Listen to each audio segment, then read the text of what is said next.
যাজ্ঞসেনীর খুলছে শাড়ি, টানছে ধরে দুঃশাসন। দায় ছিল যার গর্জে ওঠার, নিচু মাথায় সে 5 জন। দুর্যোধনের নগ্ন উরু, ইঙ্গিতে তার ধর্ষকাম। হস্তিনাপুর দেখছে বসে, ধ্বস্ত হতে তার সুনাম।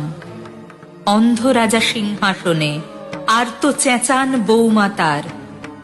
নিজের দলের নির্যাতনে সব রাজা হন নির্বিকার। কর্ণ বসে হাসছে হা হা, রাজার দলের লোক তো সে। শর্তবিহীন সমর্থনে তাবৎ আরাম সুখ বসে।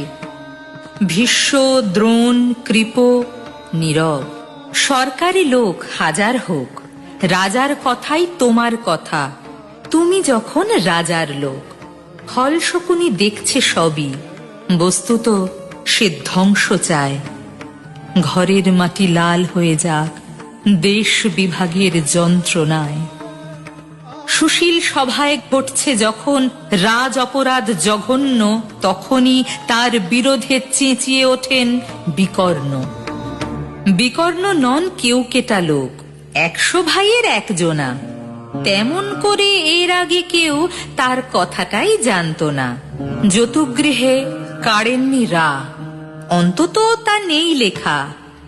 ভীমকে যখন বিষ খাওয়ালো, তখনও তার নেই দেখা। কিন্তু যখন প্রকাশ্যতেই কাড়ছে নারীর আব্রুকেও, স্তব্ধ জিভের চুপ সাগরে বিকর্ণ হন একলা ঢেউ। চেঁচিয়ে ওঠেন রাজার কুমার যুবরাজের বিরুদ্ধেই। মহাবলী পাণ্ডবেরও তখন গলায় সে সুর নেই। রাজাও যখন নীরব থেকে সায় দিয়ে যায় ধর্ষণে, ঠিক তখনই সমস্ত যুগ বিকর্ণদের স্বর শোনে। আমরা যারা কিচ্ছুটি নই, একটি মোটে ভোট কেবল, অত্যাচারের সামনে এলে সঙ্গী শুধু চোখের জল। পোষ্যভাবে যাবনা চেবাই, অন্ধ এবং নিকর্ণ। প্রার্থনা থাক আমরা যেন একবার হই বিকর্ণ।